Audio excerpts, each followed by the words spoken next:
Kita rehat dari parkir kapal karena cukup membutuhkan waktu yang lama. Saya akan mengambil gambar untuk yang lainnya, kondisi pelabuhan yang lainnya. Nah, itu Raja anakku lagi jadi seorang nelayan. Anak cucunya nelayan, apa harus mesti jadi anak nelayan juga, orang nelayan juga? Awas, nggak bisa, saya nggak bisa. Mahes, nanti jatuh. Awas Mahes. Aku mau naik, Ma. Oke, siap. Bismillahirrahmanirrahim. Oke, hati-hati ya. Uminya tak ngambil gambar yang lain. Dermaga. Ada orang mancing apa ngobrol? Ini posisi pelabuhan yang katanya sih master plan-nya untuk pembangunan pelabuhan ini sudah ada master plan-nya, tapi nggak tahu pelaksananya kapan. Cukup bagus, tidak begitu kotor. Ini ada orang-orang yang mencari suasana dermaga Pulau Lampes saat sore.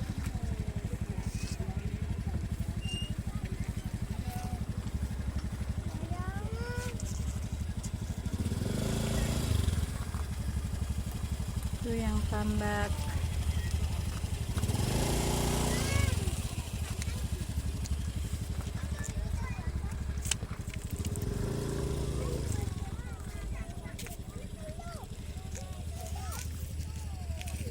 Cuacanya cukup indah. Hari Senin tanggal 15 Maret tahun 2001. Situasi kondisi pelabuhan dermaga Pulau Lampes cukup cerah dan indah untuk dinikmati.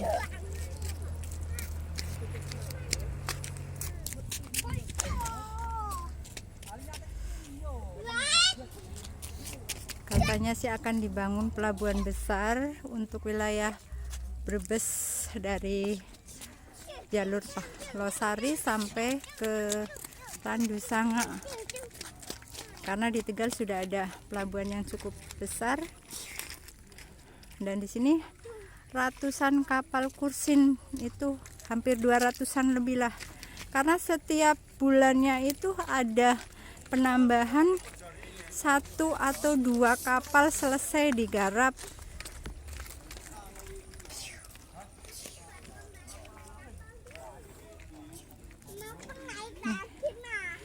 Ini investasi untuk jaring ini, 1 rambuan gitu minimal 250 juta. Cuma hanya dibiarkan tergeletak begitu saja.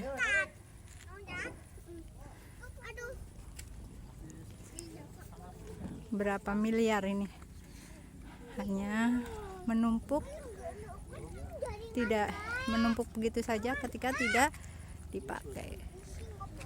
Ini para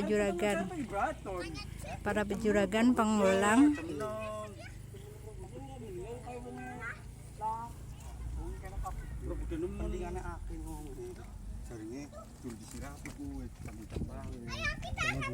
Ora, gua mau duduk apa tuh sih taleni?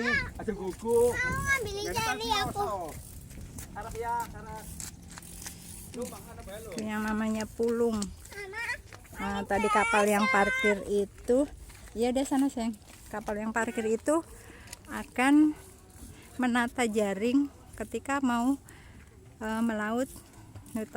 Cara menatanya pun nggak sembarangan asal numpuk aja, karena nanti kalau di tengah laut ketika akan tawur itu posisi itu akan membantu mempercepat, mempermudah ketika jaring itu dilepas, ditarik dengan mesin gardan dan dibantu oleh ABK. Dan ABK yang belum mahir nggak boleh pegang jaring karena takutnya akan memperlambat atau menghambat turunnya jaring. Sedangkan kapal itu ketika jaring diturunkan itu berkejaran dengan kecepatan larinya ikan sampai ikan itu bisa tertangkap seberapa banyak dan seberapa kedalaman ikan itu yang diburu oleh nelayan. Cukup indah dermaga Pulau Lampes, Pulau Gading, Kecamatan Blakamba, Kabupaten Brebes. Bagus sekali, view-nya itu sangat bagus sekali. Wow, sangat bagus sekali. Dari sisi manapun bagus untuk dinikmati. Dan ini pembangunannya sudah bagus dari beberapa tahun yang lampau, yang hanya berbenteng atau dengan tanah, sekarang sudah dibangun.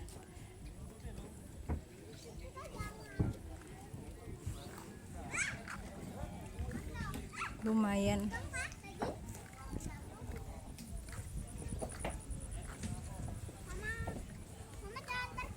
Iya sayang.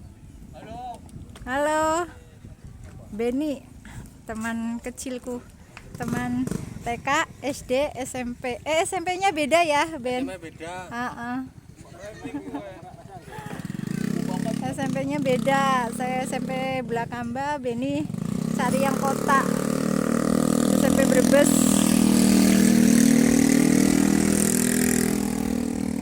Nih, kondisinya.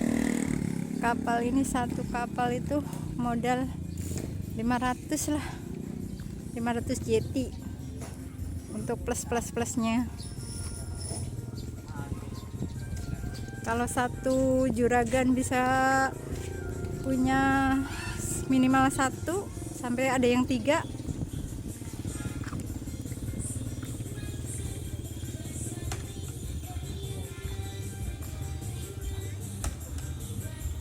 Cukup.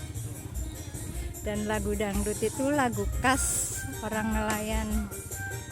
Musiknya yang energik, menambah suasana atau semangat kerja.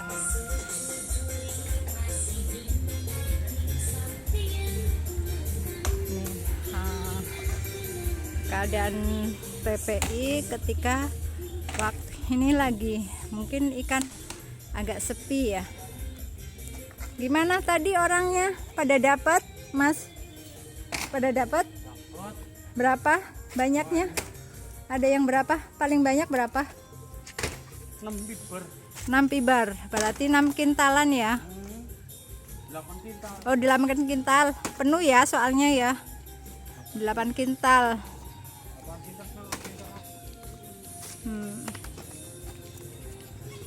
Paling dikit dapat berapa?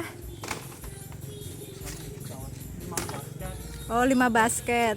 Kalau 5 basket itu hitungannya buat jatah reman. Untuk dibagikan sama ABK doang, juragan, nombok, belanja, uang belanja untuk solar sama perbekalan melaut itu rugi juragan. Kalau untuk kapal kursin teri sih, teri ya. Kalau teri sekitar 1 juta 2 juta ya untuk apa? Belangko. Itu rugi sekali jalan nggak dapat, cuma dapatnya 5 basket. Rugi untuk uang belangko. Tapi kalau pas lagi dapat mah jangan tanya. Bagus. Ini orang yang tugasnya sebagai tukang basket. Jadi basket itu dipinjam sama nelayan untuk mengisi untuk diisi air, diisi ikan. Nanti kalau lagi musim ikan tuh satu kapal bisa minta 30 basket, 50 basket. Kalau lagi biasa 10 basket. Satu fiber itu biasanya isi, kalau nggak 5 basket 6. Nah, ini kampungku, Kampung Pulau Lampes, kampung nelayan, dan aku dilahirkan dari seorang nelayan ulung, nelayan tangguh, Bapak Sarya. Dedengkotnya nelayan sini. Dan alhamdulillah saya bangga terlahir sebagai anak nelayan. Tidak pernah malu menjadi anak nelayan, karena alhamdulillah nelayan itu cukup mandiri. Dan orang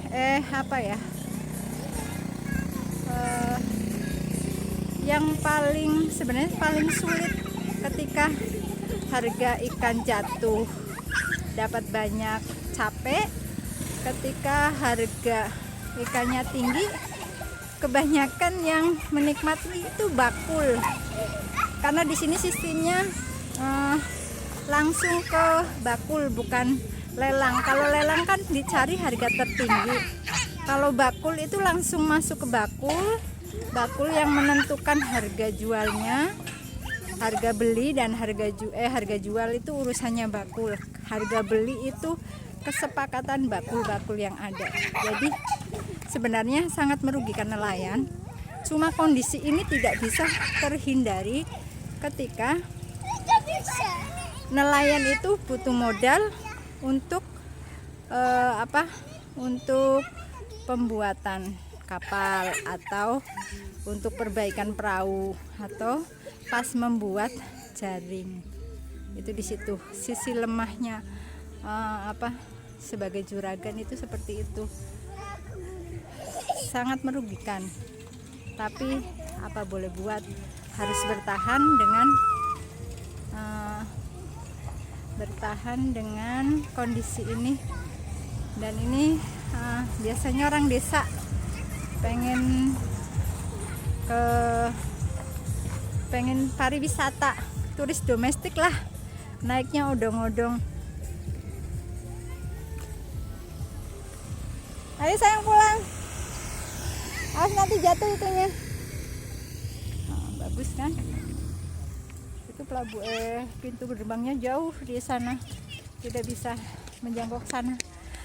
Cukup bikin napas ngos-ngosan, harus berputar-putar mengelilingi pelabuhan yang tadinya pelabuhan kecil, sekarang semakin ke utara semakin lumayan. Makanya, dan termasuk kondisi yang paling bagus ini di sini, tidak kotor, cukup bagus. Karena biasanya sebelum sebelum pada jadi TKI untuk pergi ke luar negeri, mereka itu masa tunggunya itu menjadi nelayan lokal sini. Sudah sampai pada titik di mana saya tadi memarkirkan motor. Mana motornya? Oh itu. Ya. Assalamualaikum.